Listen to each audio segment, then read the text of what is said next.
نحمده نصلي على رسوله الكريم أما بعد فأعوذ بالله من الشيطان الرجيم بسم الله الرحمن الرحيم وقل جاء الحق وزهق الباطل إن الباطل كان زهوقا صدق الله العظيم। শুরু করছি প্রতিদিনের ন্যায় নিয়মিত অনুষ্ঠান দিনের পথে। আজ আমরা শুনব আল্লাহর নবীর সাহাবী হজরতে হুযায়ফা রাদিয়াল্লাহু তাআলা আনহুর একটা মর্মান্তিক ঘটনা, ঈমান দীপ্ত ঘটনা। আব্দুল্লাহ ইবনে হুযায়ফা রাদিয়াল্লাহু তাআলা আনহুর এই ঘটনা থেকে মুমিন মুসলমান ইমানদার মুত্তাকি আলেম ওলামাদের শিক্ষণীয় বিষয় থাকবে, যেটি যে আমরা কি দিব, শির দিব কিন্তু ঈমান দিব না। এই বিষয়ে আলোচনা করার জন্য ইচ্ছা রাখি। আল্লাহ তাআলা যদি তৌফিক দেয়, সেটি যেন ইমানদার কলমাগো মুমিন মুমিনাত মুসলিমিন মুসলিমাতের জন্য কঠিন থেকে কঠিনতর বিপদ মুহূর্তে এই আব্দুল্লাহ ইবনে হুযায়ফা রাদিয়াল্লাহু তাআলা আনহুর এই ঘটনাকে অবলম্বন করে আমরা আমাদের জীবনকে দিনাতিপাত করতে পারি, সেইভাবে জীবনকে সাজাতে পারি। আল্লাহ তাআলার কাছে সাহায্য প্রার্থনা করছি। আলেম উলামা, আহলে কিতাব, আহলে হক, তারা যদি হকের উপর প্রতিষ্ঠিত থাকে, আল্লাহ তাআলা তাদেরকে হুযায়ফা রাদিয়াল্লাহু তাআলা আনহুর মতো সম্মানিত করবেন। তবে শর্ত হচ্ছে আল্লাহর নবীর সাহাবী যে ঈমান দীপ্ত কঠিন থেকে কঠিনতর পরীক্ষায় উন্নতি হয়েছিল, সেই কঠিন থেকে কঠিনতর পরীক্ষায় আমাদেরকেও উন্নত হওয়ার কামনা বাসনা ইচ্ছা এরাদা আমাদের রাখতে হবে।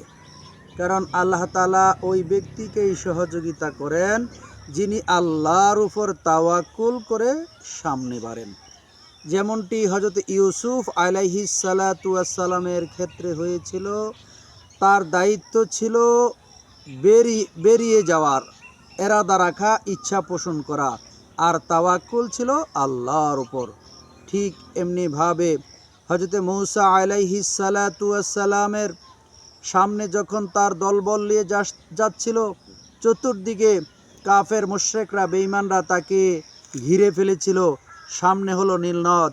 মূসা আলাইহিস সালাতু ওয়াস সালামের কওমের লোকেরা বলছিল, হে মূসা, হে আল্লাহর নবী, আমরা বোধহয় এখানে শেষ হয়ে যাব।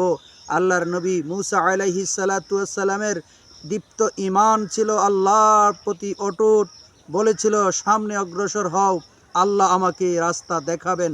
ঠিকই চতুর্দিকে কাফের বাহিনী ঘিরে ফেললেও আল্লাহ তাআলা এই সাগরের উপর মূসা আলাইহিস সালামকে আঘাত করার কথা বলা হলো, আর মূসা আলাইহিস সালাম লাঠি দিয়ে আঘাত করলো। অমনিতেই 12টায় রাস্তায় হয়ে গেল, আর এই 12টা রাস্তা দিয়েই আল্লাহর নবী মূসা আলাইহিস সালাতু ওয়াস সালামের দলবল সহকারে পার হয়ে গিয়েছিলেন। তো এইভাবে আমাদেরকে, আমাদের উত্তরসূরি হলো মূসা আলাইহিস সালাম, আমাদের পূর্বসূরি হলো ইউসুফ আলাইহিস সালাতু ওয়াস সালাম, আমাদের উত্তরসূরি হলো আল্লাহর নবীর সাহাবীরা। আমরা তাদের ঈমান দেখে আমাদের ঈমানকে মজবুত করার জন্য আমাদের কি করতে হবে? তাওয়াক্কুল থাকতে হবে আল্লাহর উপর, ভরসা থাকতে হবে আল্লাহর উপর, আমাদের নীতি থাকতে হবে সঠিক, আমাদের বুদ্ধি দীপ্ত দিয়ে, আমাদের জ্ঞান গরিমা দিয়ে আমাদের ঈমানকে মজবুত রেখে আল্লাহর উপর ভরসা করে চললে আল্লাহ তাআলা, ওই আল্লাহ এখনও আছেন যে আল্লাহ ইউসুফ আলাইহিস সালাতু ওয়াস সালামকে এই প্রাসাদের ভিতর থেকে বাহির হওয়ার জন্য সহযোগিতা করেছিলেন, ওই আল্লাহ এখনও আছেন মূসা আলাইহিস সালাতু ওয়াস সালামকে এই ফেরাউনের দলবল সহকারে তাদের মধ্যখান থেকে নীল নদের মাঝখান দিয়ে রাস্তা বানিয়ে আল্লাহ তার বান্দাদেরকে সহযোগিতা করেছিলেন। কারণ একটাই, আল্লাহর নবীরা, আল্লাহর প্রিয় বান্দারা আল্লাহর উপর তাওয়াক্কুল রেখে, ভরসা রেখে তারা একাগ্র চিত্তে সততার উপর ধীর এবং প্রতিষ্ঠিত থেকে তারা তাদের জীবনকে যাপন করেছিলেন। আল্লাহর উপর যে ব্যক্তি একনিষ্ঠভাবে ভরসা রেখে চলবে, আল্লাহ তাআলা যুগে যুগে আমাদের জন্য এইভাবে এক একটা উজ্জ্বল দৃষ্টান্ত রেখেছেন। যেমনিভাবে আকাশের তারকা দেখে নাবিকেরা পথ চলে, ঠিক তেমনিভাবে নবী আলাইহিসসালাতু ওয়াসসালাম এরপরে সাহাবাই কিরাম রিদওয়ানুল্লাহি তাআলা আলাইহিম আজমাইন তাদের পথ এবং মতকে অনুসরণ করে মুমিন মুসলমানরা কিয়ামত পর্যন্ত তারা তাদের জীবনকে কি করবে, তাদের অনুসারী হিসাবে পথ চলবে আল্লাহর উপর তাওয়াক্কুল রেখে। এমনই একটি ঘটনা হযরত হুযাইফা আব্দুল্লাহ ইবনে হুযাইফা রাদিয়াল্লাহু তাআলা আনহুর ক্ষেত্রেও ঘটেছে। আব্দুল্লাহ ইবনে হুযাইফা রাদিয়াল্লাহু তাআলা আনহু রোম সম্রাটের এক দেশের মধ্যে 50 জন তার সহকর্মী নিয়ে একটা যুদ্ধে অবতীর্ণ হয়। এমত অবস্থায় রোম সম্রাটের লোকেরা সৈনিকেরা তাদেরকে ঘিরে ফেলে এবং তাদেরকে যুদ্ধবন্দী করে ফেলে। যুদ্ধবন্দী করার পরে রোম সম্রাটের মনে একটা কৌতূহল জাগলো, মুসলমানদের ঈমানকে এবার একটা পরীক্ষা করার সুযোগ তিনি পেয়ে গেলেন। আর তিনি ভাবলেন, এবার আমি মুসলমানদের ঈমানকে পরীক্ষা করার জন্য কি করব, প্রস্তুতি গ্রহণ করব। আল্লাহর নবীর সাহাবী আব্দুল্লাহ ইবনে হুযাইফা রাদিয়াল্লাহু তাআলা আনহুকে ডেকে বললেন, ও হুযাইফা, তুমি তো এবার আমার হাতে, রোম সম্রাটের হাতে যুদ্ধবন্দী হয়ে আছো, তোমাকে একটা শর্তে আমি ছেড়ে দিতে পারি, তুমি যদি আমার শর্তে রাজি হয়ে যাও। আব্দুল্লাহ ইবনে হুযাইফা রাদিয়াল্লাহু তাআলা আনহু চুপ থাকলেন। পরবর্তীতে আবার বলতে লাগলেন, এমনি নিজেই অফার দিতে থাকলেন। তাকে প্রথম অফার দিলেন, হে আল্লাহর নবীর সাহাবী, হে আমিরুল মুমিনিন উমরের পাঠানো সেনাদল সৈন্যদল, তুমি সেনাপতি বানিয়ে তোমাকে এই রোম সম্রাটের সাথে যুদ্ধ করতে পাঠিয়েছে, আমি তোমাকে যুদ্ধবন্দী করেছি। তবে আমি তোমাকে একটা অফার দিতে চাই, তোমাকে আমি এই রোম সম্রাটের বিশাল সাম্রাজ্যের মন্ত্রিসভার মধ্যে তোমাকে জায়গা করে দিব, তোমাকে বিশাল কোটি প্রতিপত্তি বানিয়ে দিব, তোমাকে আমার মেয়ের জামাতা করব। এই শেষ পর্যায়ে তুমি শান শৌকতে এবং কি রাজকীয় হালাতে আমার মেয়ের জামাতা হলে পরবর্তীতে তুমি এদেশের কর্ণধারও হতে পারো। তোমাকে এমন একটা অফার দেওয়া হবে, তবে শর্ত একটা, সেই শর্তটা হচ্ছে তুমি ইসলাম থেকে দূরে সরে যেতে হবে, ইসলামকে তুমি ত্যাগ করতে হবে। এই কথা শুনে আব্দুল্লাহ ইবনে হুযাইফা রোম সম্রাটকে উদ্দেশ্য করে বললেন, ইয়া কালবুর রোম, হে রোমের কুত্তা, অর্থাৎ মুসলমানের ঈমান দীপ্ত কত শক্ত, একজন রাজপ্রাসাদে দাঁড়িয়ে তাকে রোমের কুত্তা বলে সম্বোধন করেছে। আমরা তো একজন মেম্বারের সামনে দাঁড়িয়েই আমাদের কথা বলতে পা কাঁপে, আমাদের হৃদয় কাঁপে, আমাদেরকে না জানি কি ক্ষতি করে ফেলে। আর রোম সম্রাট তখনকার জন্য বড় সাম্রাজ্য ছিল রোম সম্রাট, এবং খুব পাওয়ারফুল শক্তিশালী ছিল। এই রোম সম্রাট তাকে অফার দিয়েছে, মেয়ের জামাতা বানাবে, মন্ত্রিসভা জায়গা দিবে এবং পরবর্তীতে রোমের কর্ণধার হিসাবে তাকে গ্রহণ করা হবে, রাজকীয় হালাতে তাকে রাখা হবে। শর্ত দেয়া হচ্ছে একটি, ইসলাম তাকে ত্যাগ করতে হবে।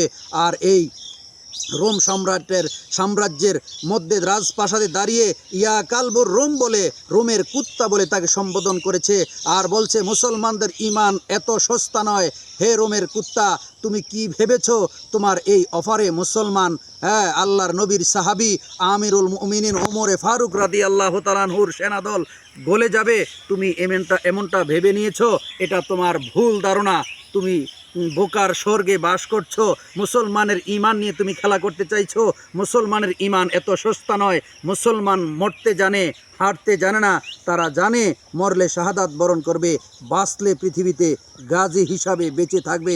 এই কথা বলার পরে রোম সম্রাট তাদের কর্মকর্তা সেনা দলকে অর্ডার করলো, তাকে নিয়ে যাও জিন্দানখানায়, তাকে নিয়ে কি করো, বন্দি করে রাখো, তাকে খানা পিনা দিবা না, তাকে পানি পর্যন্ত দিবা না, তাকে তার সকল সুযোগ সুবিধা বন্ধ করে তাকে আটকিয়ে রাখো। দেখা যাক কতদিন সে না খেয়ে থাকতে পারে। তার তেজ যখন কমবে তখন তাকে আমি আবার দ্বিতীয় অফারটি দেওয়া হবে।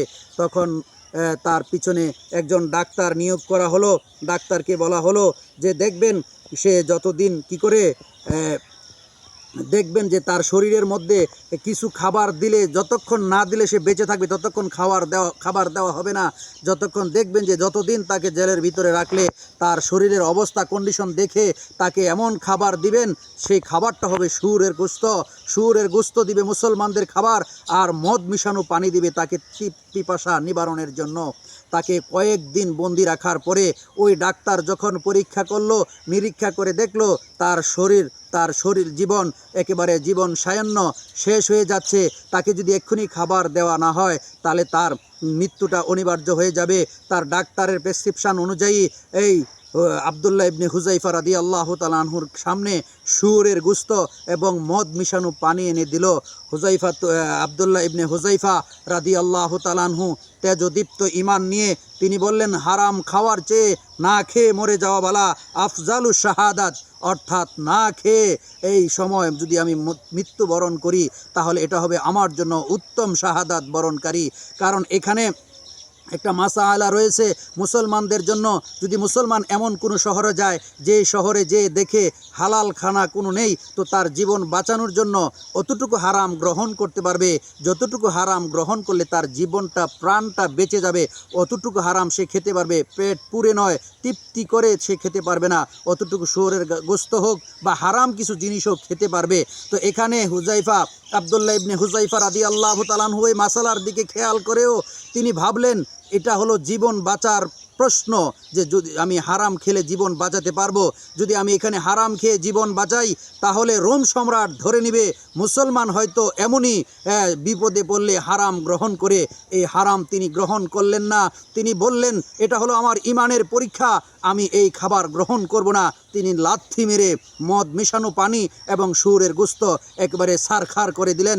তখন ওই ডাক্তারকে ডেকে বলে, রোম সম্রাট তুমি না বলছো তার কি তেজ শরীরের কমে গেছে? তো ডাক্তার বলছে যে আমার ডাক্তারি পরীক্ষায় এটাই বলছে যে তার শরীরে আর শক্তি নাই। কিন্তু এখন দেখছি সে লাথি মেরে খাবারের থালা বাসন বর্তন সবগুলো ভেঙে চুরমার করে দিয়েছে। এই শক্তি কোত্থেকে আসলো আমি জানি না। আবদুল্লাহ ইবনে হুজাইফা রাদিয়াল্লাহু তাআলা আনহু বলল, এটা হলো আমার শরীরের শক্তি কম দেখেছো, আমার ঈমানের শক্তি হলো এটা, আমার আত্মার শক্তি হলো এটা, এটা হলো আমার ঈমানের শক্তি। এই আমি ঈমানের শক্তি দিয়ে তোমাদের সাথে কথা বলছি, ঈমানের শক্তি দিয়ে আমি তোমাদের সাথে লড়ছি, ঈমানের শক্তি দিয়ে, আত্মার শক্তি দিয়ে, আমি মুসলমানিত্বের শক্তি দিয়ে তোমাদের সাথে আজ যে ব্যবহার করছি এটা আমি তোমাদের মুসলমানের দাবি নিয়ে বলছি। এটা হলো মুসলমানের ঈমানি শক্তি, এটা শরীরের সাথে কোনো সম্পর্ক নেই। আমাদের মুসলমানদের শক্তি হলো ঈমানের শক্তি। আজও যারা সত্যের উপর প্রতিষ্ঠিত থাকবে, তারা সত্যের উপর বলে বলিয়ান থাকবে, তাদের ঈমানকে আল্লাহ তাআলা এমন মজবুত করে দিবেন। এবার রোম সম্রাট দুটি পরীক্ষায় হেরে গেলেন। প্রথম পরীক্ষায় অফার দিয়ে হেরে গেলেন, দ্বিতীয় পরীক্ষায় খাবার হারাম খাওয়াইতে চেয়ে তিনি হেরে গেলেন। তৃতীয় অফার দিলেন, বড় বড় পাতিলের মধ্যে গরম পানি করে এই 50 জন বন্দির মধ্যে একজন বন্দি রোম সাম্রাজ্যের মধ্যে এনে আবদুল্লাহ ইবনে হুজাইফার সামনে তার একজন সৈনিককে ওই গরম পানির মধ্যে ছেড়ে দিয়ে একেবারে সিদ্ধ করে তার শাহাদাত করে দিলেন। ইন্না লিল্লাহি ওয়া ইন্না ইলাইহি রাজিউন। এমতো অবস্থার পরে দেখে আবদুল্লাহ ইবনে হুজাইফা রাদিয়াল্লাহু তাআলা আনহু তিনি ধুম খিচে রইলেন আর মনে মনে তার মালিককে স্মরণ করছেন, ও আমার মালিক, আল্লাহর দিনকে আল্লাহর জমিনে প্রতিষ্ঠিত করতে এসে আমার সঙ্গে আমার এক সৈনিক শাহাদাত বরণ করলো, তুমি তাকে কবুল করো। এই কথা বলে তিনি চুপ করে আছেন। এমতো অবস্থায় আবদুল্লাহ ইবনে হুজাইফাকে এনে বলল, রোম সম্রাট, হে আমিরুল মুমিনিন উমরের পাঠানো সৈনিক সেনাপতি, তোমাকে এখন এই অবস্থার সম্মুখীন হতে হবে। এমতো অবস্থায় আবদুল্লাহ ইবনে হুজাইফা রাদিয়াল্লাহু তাআলা আনহু চোখের পানি ছেড়ে দিলেন। এমতো অবস্থা দেখে রোম সম্রাট তাকে ফিরিয়ে আনলেন পাতিলের কাছ থেকে, এনে বলল, আমার মনে হয় তুমি ভয় পেয়ে গেছো, তুমি মনে হয় আমার শর্তে রাজি। আবদুল্লাহ ইবনে হুজাইফা রাদিয়াল্লাহু তাআলা আনহু বলল, হে রোম সম্রাট, হে রোমের কুত্তা, তুই শুনে রাখ, মুসলমান, আল্লাহ তো আমাকে একটা জীবন দিয়েছে। আমি এই জন্য কাঁদছি না যে আমার জীবন এখন শেষ হয়ে যাবে, আমি কাঁদছি এই জন্য, ও মালিক, তুমি তোমার জমিনে এই দিনকে আমি হুজাইফা দিয়ে প্রতিষ্ঠিত করার জন্য, ইসলামের পতাকা পথ করে উড়ানোর জন্য এই জমিনে আমাকে পাঠিয়েছিলে। এখন আমার একটা জীবন দিয়েছ, একটা জীবন আমার নস্টাত হয়ে যাবে, আমি তো আর জীবন দিতে পারবো না। আমি কাঁদছি, আমার মালিক যদি, আমার আল্লাহ যদি, আমার রব যদি আমাকে 1000 বার জীবন দান করতেন, আমি একটা করে 1000 জীবনকে এই জমিনের মধ্যে ইসলামের জন্য, দিন ইসলামের জন্য, আল্লাহর জন্য, হকের জন্য, নবীর জন্য, কোরআনের জন্য আমি আমার প্রত্যেকটা জীবনকে বিলীন করে দিতে পারতাম, আর দিয়ে যদি আমি শাহাদাতের পেয়ালা পান করতে পারতাম, তাহলে আমি গৌরবান্বিত মনে করতাম। আল্লাহ, তুমি তো আমাকে একটা জীবন দিয়েছো আর একটা জান দিয়েছো। একটা জান দিয়ে আমি এই কাফের মুশরিককে বুঝাবো কি করে যে আল্লাহর দিনকে সমুন্নত রাখতে যেয়া শুধু একটা জীবন কেন, 1000 জীবন যদি তুমি আমাকে দান করতে, তাহলে আমি হুযাইফা এই 1000 জীবনই দান করে দিতাম। এই কথা শুনে রোম সম্রাটের ভিতরের মধ্যে একটু ভীতি সঞ্চার হলো।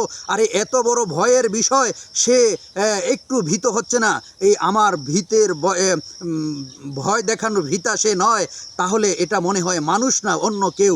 এই কথা ভেবে রোম সম্রাটের হৃদয়ের মধ্যে একটু কি জাগলো, ভয় জাগলো, ভীতি জাগলো। জাগার পরে তিনি ভাবলো যে তাকে মারা যাবে না, তাকে মারলে হয়তো আমার বংশ নির্বংশ হয়ে যেতে পারে। এই ভয়ের কারণে হুযাইফা রাদিয়াল্লাহু তাআলা আনহুকে শর্ত দিল, তোমাকে আমি একটা শর্তে ছেড়ে দিতে পারি, তুমি যদি আমার কপালের মধ্যে চুমু খাও তাহলে আমি তোমাকে ছেড়ে দিব। অর্থাৎ রোম সম্রাট এবার বুঝে নিল যে মুসলমানরা কি করবে, শির দিবে কিন্তু ঈমান দিবে না। তাই তার কাছ থেকে পালানোর জন্য একটা ছোটোখাটো শর্ত খুঁজছে যে হুযাইফা রাদিয়াল্লাহু তাআলা আনহু যদি ওই রোম সম্রাটের কপালের মধ্যে চুমু দেয় তাকে ছেড়ে দিবে। রোম সম্রাটের এই প্রস্তাবে আল্লাহর নবীর সাহাবী আব্দুল্লাহ ইবনে হুযাইফা রাদিয়াল্লাহু তাআলা আনহু তিনি রাজি হয়ে গেলেন এবং রোম সম্রাটের কপালে যখন চুমু খাইতে যাবে, এমতো অবস্থায় তার জামার আস্তিন তার রোম সম্রাটের কপালের মধ্যে লাগিয়ে ওই জামার আস্তিনের মধ্যে চুমু খেয়েছে। সরাসরি হুযাইফা রাদিয়াল্লাহু তাআলা আনহু ওই রোম সম্রাটের কপালের মধ্যে চুমু খায় নাই। এই চুমু খাওয়ার কারণে রোম সম্রাটের হাত থেকে এই বন্দী সৈনিকদেরকে নিয়ে, সকলকে নিয়ে তিনি কি করলেন, আমিরুল মুমিনিন ওমরে ফারুক রাদিয়াল্লাহু তাআলা আনহু মদিনার যখন গভর্নর এই দিকে আসছিলেন, এমতো অবস্থায় এই খবর পেয়ে ওমর রাদিয়াল্লাহু তাআলা আনহু বললেন, আমার বড় বড় মন্ত্রিসভার সভাসদরা, চলো আমি একজন আমার আল্লাহর নবীর সাহাবীকে ইস্তেকবাল জানাতে যাব, স্বাগতম জানাতে যাব। রোম সম্রাটের মধ্যে সে বন্দী হয়েও ইসলামকে সমুন্নত রেখেছে, আল্লাহকে সমুন্নত রেখেছে, আল্লাহর হাবিবের ইসলামকে সমুন্নত রেখেছে, সে মাথা নত করে নাই। আজ আমি আমিরুল মুমিনিন ওমর রাদিয়াল্লাহু তাআলা আনহু রাজপ্রাসাদে বসে থাকতে পারি না, আমি তাকে ইস্তেকবাল জানানোর জন্য রাস্তার মধ্যে নেমে যাব। এই সময় হযরতে হুযাইফা রাদিয়াল্লাহু তাআলা আনহুকে রাস্তার মধ্যে স্বাগতম জানিয়ে বলল, হে হুযাইফা, আমি থাকতে পারলাম না, তুমি ইসলামের জন্য যা করেছো, আমি আমিরুল মুমিনিন এই জন্য তোমাকে স্বাগত জানার জন্য এসেছি। আজ আমরা যদি এইভাবে আমাদের ঈমানকে মজবুত রেখে সততার উপর অটুট থেকে বাতিলের মোকাবেলায় আমরা শক্ত হয়ে, আর ঈমানদারের ক্ষেত্রে আমরা যদি নরম হতে পারি, আল্লাহ তাআলা যেন আমাদের তৌফিক দান করেন। সুবহানাল্লাহি ওয়া বিহামদিহি, সুবহানাকা আল্লাহুম্মা ওয়া বিহামদিকা, আশহাদু আল্লা ইলাহা ইল্লা আনতা, আস্তাগফিরুকা ওয়া আতুবু ইলাইক। আসসালামু আলাইকুম ওয়া রাহমাতুল্লাহি ওয়া বারাকাতুহু।